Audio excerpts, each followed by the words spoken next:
Hey, it's W5HRO. I thought I'd give you an update. I'm waiting on some parts. I'm waiting on a couple more parts for this.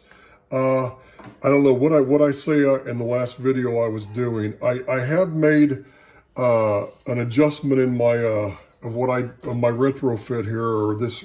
It's not really a retrofit. It's a complete rebuild on this speech amp driver. So this rebuild to beef this thing up. And I don't know if I showed you in the last video or not. I did put that bigger, see that big choke there? It's a 150 mil 10 Henry choke. That came from Hammond, and it's it's a big one now. And I've got those two big caps. I have this in parallel with this one in parallel, so that's 360 microfarad, and I've converted this to choke input only, and let me explain to you why. As soon as I hook this thing up, of course, the one main thing I've been trying to do is I have two tube regulators, vacuum tube regulators in this transmitter. And it's been the 5Y3 that I had in here, right? That was over here.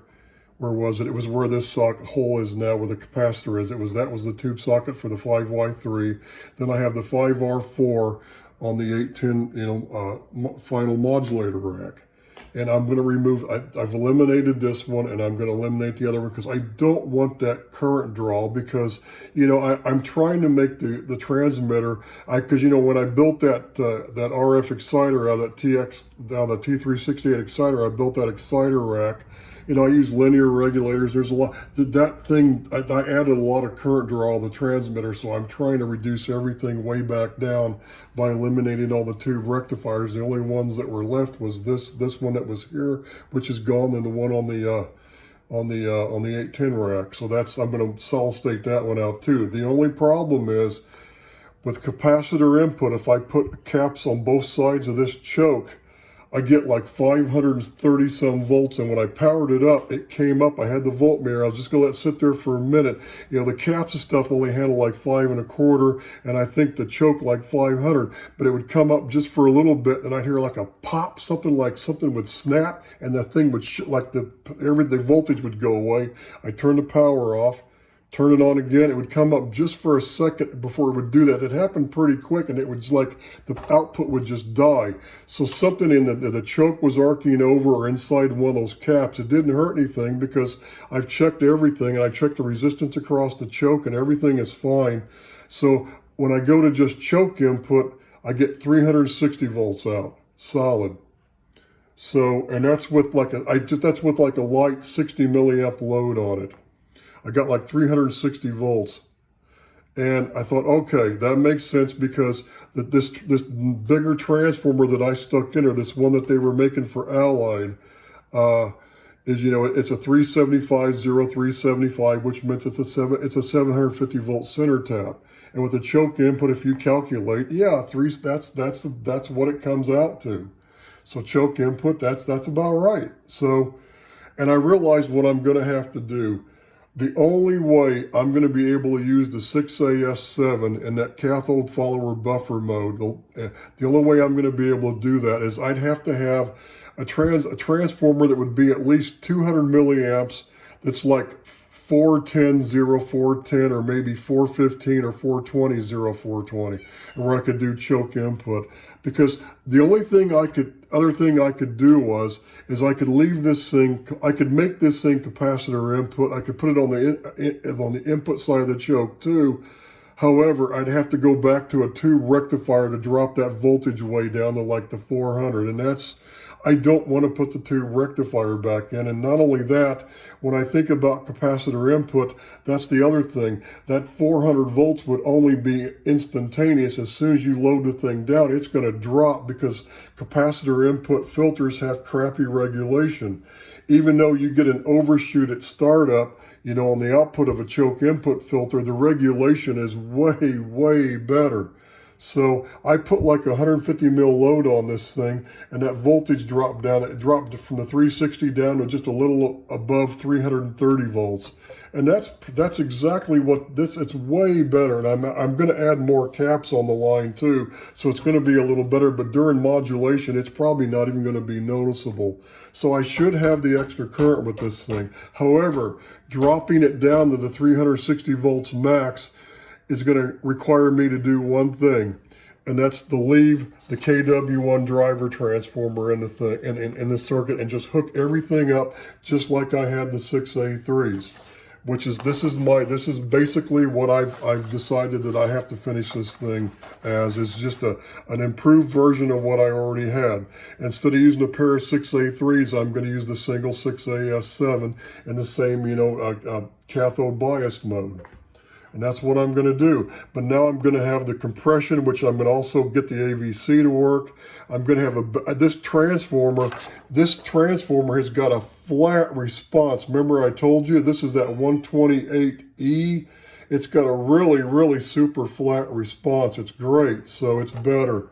So anyway, it's going to be better than the direct coupled 6 and 7 that I had, because that one side that was going to ground looked like crap. It was all squared off, and this should give me a better output. The other thing is too is that I'm going to put these caps right to the cathodes to ground to get more audio gain and get better punch out of it, and that'll roll it off of below like what 250 hertz. So that'll be good.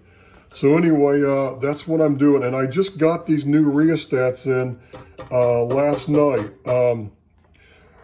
I had to order these. I had to wait a little over a week for them to get in.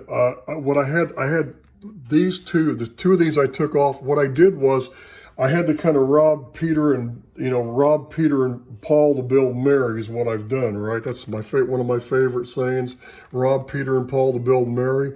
And I had the 25Ks because I was planning on doing, the other mod, the buffer mod. But then I'm going to put the 1K resistors here. Then I'm going to have from the cathodes to the rheostat, I'm going to have like a dropping resistor. I want it to where it's going to be like the resistor. What I'm going to do is, what I did was I got this kit that I got. This just came the day before yesterday, and I have these 10-watt resistors, and it says, on average, somewhere around 750 ohms is the right bias for each half of the 6AS7. It's the same as a 2A3 or 6A3 or 6B4G, right? So what I'm going to do is I'm going to put just a smaller resistor than that to where I can, what I'm going to do is I'm going to first I'm going to pick a couple values that I think is going to be where I need it, and I'm going to just just solder it, tack it on the pin, the cathode to ground, and just tie it down to ground. And I'm going to get to where each side's drawn exactly 100 milliamps with that resistor going to ground. Then that resistor is going to come up from ground, then it's going to go in series with this 1K rheostat. And then I'll just have the rheostat will just have the wiper shorted to ground, and I'll increase and decrease the resistance of this. And that way, no matter what I do, no matter which way I turn this thing, the tube's never going to draw more than 100 milliamps on each side. And that's what I got. I'm sorry, was it 40? No, it'd be 60 milliamps. No, what, is it 50? Wait a minute. Because with the two of them, you want 80 milliamps, so it's 40 milliamps per side. But I don't want them to draw ever more than 100, so I'm going to set that resistor for 100. I'm hoping the 1K, that should do it. That should do it, then I should be able, with the 1K in series should drop it way down where it needs to be. I just want to ensure, because before, the way I had that pot, the way it was on the old design, I could make the meter completely peg out to like 200 some mils. It was going to probably kill the driver transformer and everything else. So I want to limit that current to where it can never go past 100 milliamps. So that's what I've done here. And I just got these, and what I did was I took the shafts out of the other ones and I put on these, because the ones that I had these kind of things, and I didn't want that. And I almost put the rheostats here. I almost put them right there to where I could get them on the side right in front. I just reached in, but I thought, nah, let me put them on the bottom. It's like I can just reach down there below and I can just adjust the bias on each one. What I'll do is I've got a couple Heathkit, those chrome Heathkit TX1 Apache knobs or Mohawk knobs. I'll put a couple of those on there and make them look pretty inside the transmitter. But that's what I've been doing. I just got the rheostats in last night. These resistors came the day before yesterday. I have all the other parts I need. The only thing I don't have is the wire. I want some new Teflon wire, and I didn't want to use this. What I had in here before was some really skinny green stuff. I twisted it, but it was for the amount of current the tubes draw, that wire was too thin. So I ordered like these kits, just like you have like It's got what, yellow, red, green, black, blue, you know, PVC, but it's Teflon. It's high temp Teflon, but it's all, I've ordered 3 different thicknesses, 3 different gauges. So I'll pick the right size gauge for the filament wires, and I'll make those green. Then I can use this 5-volt winding. I think what I'll do is I'll either find like with no load, that voltage is going to be hot, so I could probably get like a 6-volt relay, because I told you I was going to do something with the relay.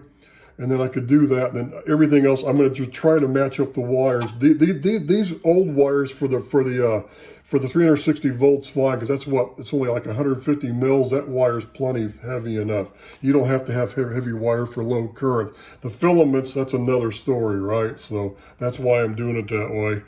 So I guess that's all for now. I just kind of wanted to give you the update. I'm going to probably have this done hopefully by this weekend. And then I'm going to bring, my plan is to get the bench cleared off here a little bit and bring the 810 rack out here after I'm going to try to take this in first and test it by this weekend and just hook it up, you know, without the negative limiter connected, and just make sure everything's going to work when I plug the mic in and I transmit, the audio's going through, and then everything else is working. Then I'll bring the 810 rack out here along with this thing again. And then I'll just hook them both up together and I'll make everything work just like I want it to, right? So that's kind of the plan.